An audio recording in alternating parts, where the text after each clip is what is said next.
How's it going, everybody? Usually I do stay away from leaks of any kind, but as in this case we actually know nothing concrete, it's probably in everybody's interest to create some additional hype with this. And I will also not let the opportunity to talk about a community with even more brain dead takes than ours slip by. And the initial leak also came from the Dead by Daylight corner, so I think we're safe. Let's just blame them if things turn sour.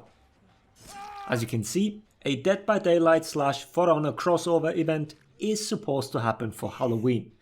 The initial leak came from a Dead by Daylight Twitter account, I'll put it down in the description.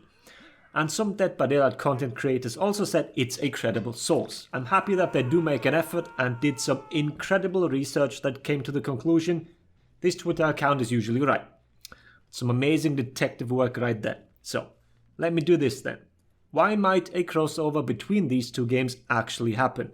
Because the games do not really share a common theme. One's horror, the other a fighting game.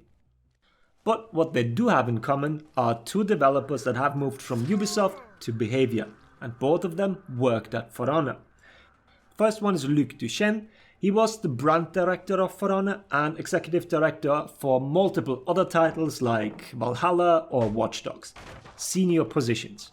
And I'm sure he holds a high position at Behavior as well. The other one is Alexandra Assad, who was a community developer and product manager at Ubisoft. She did manage some of the early access stuff, and she also took care of the people that were invited over to Montreal for the reveal events. I heard nothing but positive things about her, and she was always very nice and professional towards me as well. She is now a brand manager at Behavior. So, the likelihood of this crossover happening simply because of the connection of the two games with these two is pretty high, I'd say. But we might as well speculate what we'll get. At the moment we don't know anything, as both studios are keeping quiet. But what's pretty certain is that we will get the better end of the deal. From what I've heard, Dead by Daylight simply gets some t-shirts for the survivors, as those have been data mined quite some time ago. And then probably something for the Oni killer. They have a killer that's pretty much exactly like Shigoki. Fat samurai-like dude with a cannibal. So, all they get is some cosmetics. For us, the leak states that it will be our Halloween event, which means we will most likely get a mask outfit, some form of execution, and an event mode plus special minions in Dominion most likely. Mask outfit, I guess it'll be from the Trapper. Execution, my guess is something involving the entity. Some kind of impale from the ground, or, which I think is less likely though, we'll get a hook to hang people from. We already have some executions that leave the opponent in a specific state, like the tree one from the Battle Pass. That tree stays until the person respawns, so we might have hooks all over the map then. But I'm not really worried about the cosmetic aspect of our events. They've always been top notch, obviously some better than others, but I doubt we'll be disappointed.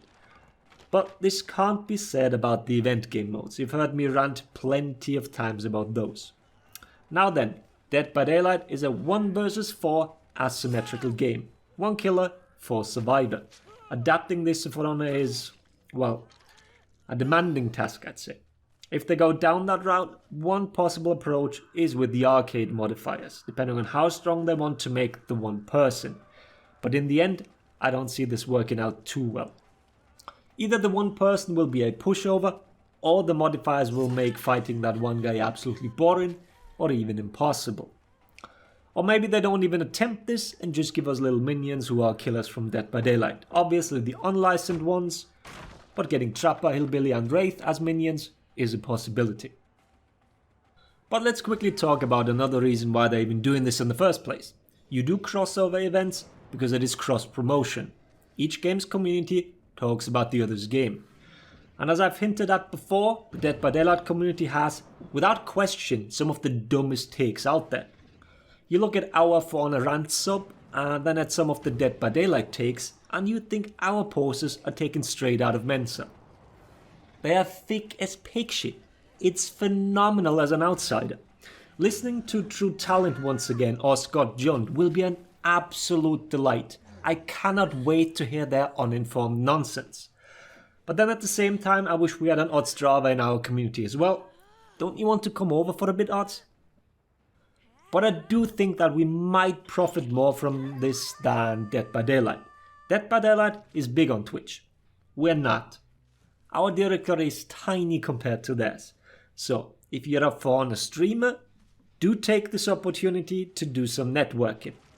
Or if you want to watch some Dead by Daylight streamers, I'll link to Lefty down in the video description. Go check him out. Let's just leave it at that here. Speculate away. This is not the first crossover event, but it offers different possibilities this time. Feel free to share what you want to see, or maybe stuff that you don't want to see at all. I'm mostly looking forward to the spicy takes from other content creators. I cannot wait. Having said that, I hope the video was interesting. Thanks for watching. Laters everybody.